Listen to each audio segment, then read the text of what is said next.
Kembali lagi di Cahaya Hati Indonesia Ramadan, alhamdulillah beralamin. Saat ini sudah banyak sekali pertanyaan yang masuk, sudah kita pilihkan buat pemirsa di rumah, dan terima kasih yang sudah mengirimkan pertanyaannya ya. Mudah-mudahan yang kita pilihkan ini merupakan perwakilan dari pertanyaan pemirsa di rumah. Dan alhamdulillah beralamin, mohon kesediaannya guruku Al-Ustadz Abdurrahman Jailani untuk yang pertama. Ini pertanyaan dari Syah Rizki ya. Bagaimana Islam memandang pekerjaan atau bisnis yang bergerak di bidang pemberian pinjaman dengan bunga sekian persen yang harus dilunasi? Baik, bismillahirrahmanirrahim. Para pemirsa semua yang sama dirahmati dan muliakan oleh Allah Subhanahu wa taala. Ketika kita berbicara tentang hukum, maka hukum A ya A, B dan B gitu ya. Maka jawaban daripada pertanyaan tersebut bisa sama kita tegaskan, cara seperti itu adalah merupakan cara yang diharamkan di dalam ajaran agama Islam. Bahkan itu merupakan hal yang berkaitan dengan riba. Na'udzubillah summa na'udzubillah min zalik. Nah, riba ini dalam pandangan Islam adalah satu hal yang sangat penting untuk diperhatikan. Karena ada salah satu sabda Nabi kita Muhammad SAW, ya, idza dhahara zina war riba fil qaryah faqad ahallu adzaballah. Kalau telah nampak perbuatan riba dan juga zina di satu negeri, maka sama saja orang tersebut, negeri tersebut telah menghalalkan azab Allah Subhanahu wa taala. Wal a'yadu billah min dzalik wallahu a'lam. Masya Allah ya, berarti memang hak adanya seperti itu jawabannya ya. Baik, terima kasih guruku, dan kita akan masuk ke dalam pertanyaan yang kedua. Ini dari @nur.riri ya. Untuk kesediaannya Ustazah Syifa Nur Fadhilah, pertanyaannya bagaimana cara kita membayar hutang puasa yang belum terbayarkan di tahun-tahun sebelumnya. Sedangkan kita udah lupa tuh berapa jumlahnya. Bismillahirrahmanirrahim. Dalam mengqadha puasa atau membayar hutang puasa itu ada orang yang sudah datang Ramadan selanjutnya tapi dia belum membayar hutang Ramadan yang sebelumnya. Bagaimana caranya? Jadi terbagi dua menurut para ulama. Yang pertama adalah kalau memang dia menyia-nyiakan waktunya untuk membayar hutang puasa ini karena memang lalai, maka dia ulama berbeda pendapat. Yang pertama mazhab Syafi'i, Maliki dan Hambali mengatakan dia wajib qadha dan membayar fidyah. Yang kedua, kalau memang dia lalai, Imam Hanafi kemudian lagi Hasan Al-Basri mengatakan cukup qadha saja. Jadi dua pendapat ya, tapi karena kita lebih banyak memakai mazhab Syafi'i, kita ambil pendapat Imam Syafi'i harus qadha juga, fidyah juga, membayar 1 mud itu ya untuk ukuran 1 hari yang ditinggalkan. Yang kedua, kalau dia meninggalkan itu bukan karena lalai, tapi karena ada uzur syar'i, sakit. Atau yang kedua, sebelum datangnya Ramadan dia wafat gitu ya. Jadi kan kalau misalkan kita Ramadan punya utang, sudah datang Ramadan selanjutnya bisa dibayar setelah Ramadan ini. Tapi ternyata belum kelar Ramadan dia udah meninggal di pertengahan Ramadan. Bagaimana ini hukumnya gitu ya. Dalam Fiqhul Islam wa Adillatuhu, Syekh Wahba Az-Zuhaili mengatakan hukumnya kalau dia sudah wafat duluan karena dia tidak lalai atau karena penyakit yang dia derita sebelum dia membayar hutang puasa itu, maka tidak ada kewajiban untuk mengqadha. Terhapus dosanya karena tidak ada kelalaian sebab sakit dan adanya uzur syar'i. Yang kedua, dalam Syarhul Manhaj dijelaskan kalau memang tidak ada uzur syar'i karena kelalaian dirinya tidak bisa membayar hutang puasa, maka ahli warisnya harus mengqadha 1 hari yang dia tinggalkan plus dibayar 1 mud. Nah, lalu bagaimana kalau kita lupa ternyata tiap Ramadan belum dibayar hutangnya? Terus banyak menumpuk hutangnya. Tapi kita ingat kira-kira bilangannya itu ada 10 atau 12 hari contohnya. Maka kita ambil yang paling berat ya. Yang paling berat ya 12 hari. Sama kayak sholat ada 4 rakaat, kita baru melaksanakan 3, kita bilang udah 3 atau 2 ya. Ini kan sering kayak gitu ya. Jadi ambil yang 2. Kenapa? Yang lebih berat itu untuk sebagai penanggung kelupaan kita. Seperti itu, Allahu a'lam. Masya Allah ya, itu aturannya ya, jelas sekali ya.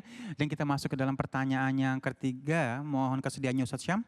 Di sini pertanyaannya, aduh ini seru nih. Bagaimana caranya nagih utang yang baik?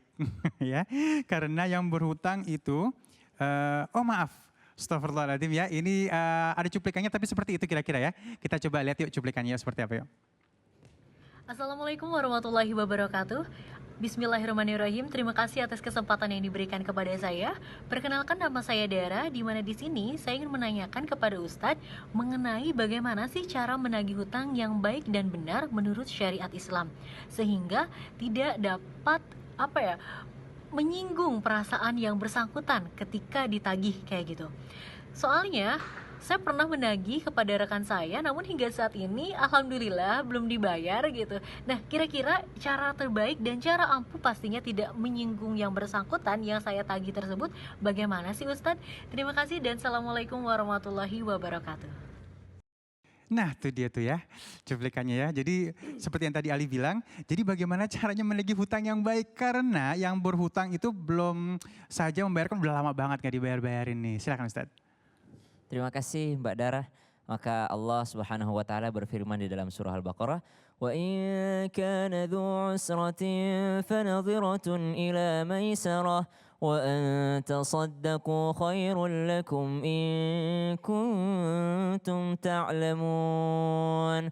Kata Allah, cara nagih hutang pertama itu diingetin karena disebutkan di sini kalau memang dia tidak mampu, setelah kita tagih hutangnya, diingetin hutangnya dan dia mengatakan tidak mampu, maka yang terbaik adalah berikan tenggang waktu. Kapan sampai kapan bisanya kira-kira Mbak, sampai kapan kira-kira bisa bayarnya ya, dengan kata-kata yang tetap lembut mestinya. Kemudian kalau tidak bisa lagi, wa antasaddaqu khairul lakum in kuntum ta'lamun. Dan yang paling baik adalah ketika memang dia keadaannya tidak memungkinkan untuk membayar, maka lebih baik disedekahkan atau dianggap lunas. Tapi kan gak semudah gitu ngomongnya. Kadang-kala nih kita nagih, yang ditagih lebih galak.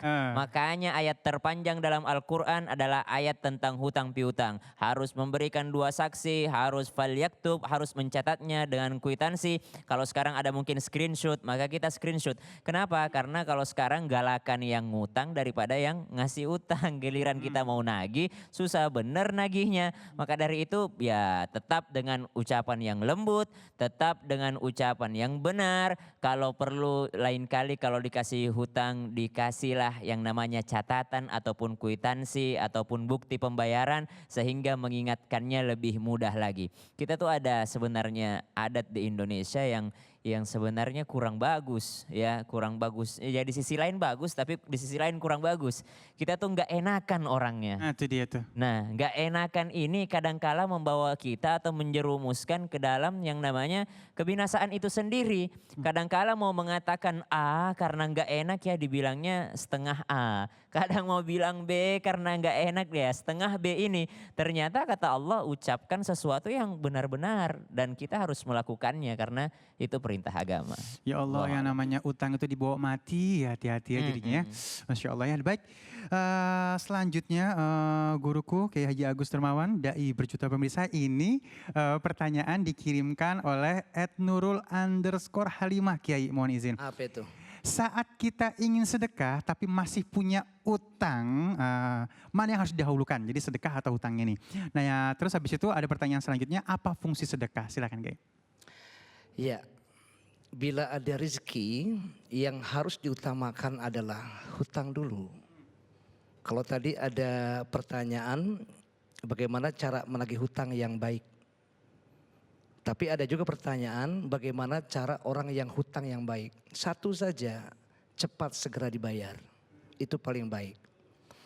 Kemudian rezeki untuk sodakoh itu kapan saja, di mana saja berada. Tetapi kalau yang namanya hutang piutang, jangan pun masih hidup Ustaz Yahya. Yang sudah meninggal pun juga harus dibayar, diselesaikan oleh ahli warisnya. Walaupun ada satu hadis Nabi mengatakan inna fi sadaqati khamsu hisalin. Ada 5 perkara tuh bagi orang yang bersedekah. Yang pertama tazidhum fi amwalihim. Itu harta kekayaannya bertambah, apalagi bulan Ramadan seperti ini. Tadi pertanyaan itu ya. Yang kedua.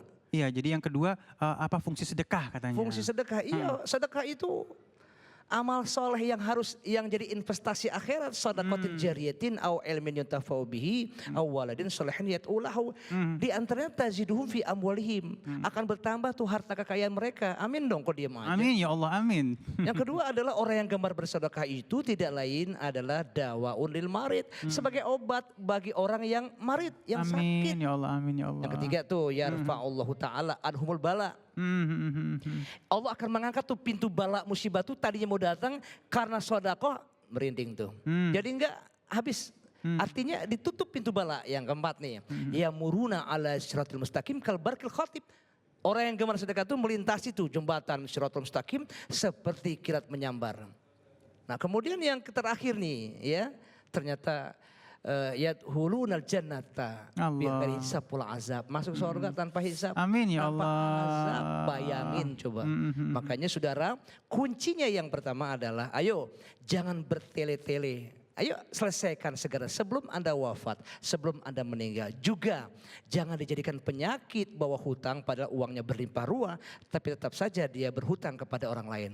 Jadi pikiran, mudah-mudahan para pemirsa Indonesia, saya doakan, kita berdoa semoga cepat selesai hutang dan piutangnya. Amin ya Allah, Ya, amin. demikian. Ya baik, Masya Allah ya, memang kalau ngomongin masalah hutang ini PR dunia akhirat. Kalimatnya PR dunia akhirat. Nggak mau ngutang, yang nawarin utang ada.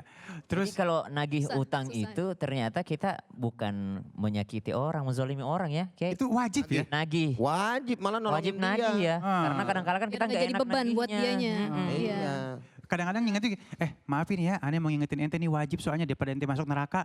Kan nggak boleh gitu juga, boleh gak sih? Sakit hati Inilah. orangnya kan.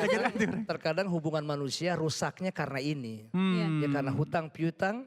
Putus Jangan silaturahim pun ya kita kepada manusia, kepada Allah juga sholat juga dilalaikan. Itu pun kalau kita bicara hutang, aduh Ustaz, banyak banget hutangnya. Aduh, Betul. Allah. Tapi tadi ada yang di garis bawah itu dari Pak Kiai. Ternyata orang yang berhutang itu harus segera membayar hutangnya. Karena dari riwayat orang yang menunda-nunda membayar hutang padahal dia mampu itu dosa besar. Banget. Jadi jenazah cepat kuburin, Ya, gadis cepat. Cepat punya nikahin. Gadis doang. Utang. Bujang Cepat. kagak? utang, Cepat dibayar. Bayar. kudu bayar. Kudu bayar. Betul ya? Iya. Buru-buru gitu ya. Terus ini iNews segera bersambung untuk episode berikutnya. Amin ya Allah ya Keri. Baik, Masya Allah, jamaah yang dimuliakan Allah Subhanahu Wa Taala, mudah-mudahan ya apabila saat ini kita masih ada hutang, mudah-mudahan Allah cepat-cepat kasih rezeki sama kita dan Allah mudahkan kita untuk membayar hutang-hutang kita. Amin ya Rabbal Alamin. Jangan kemana-mana, tetap bersama kami di Cahaya Hati Indonesia Ramadan.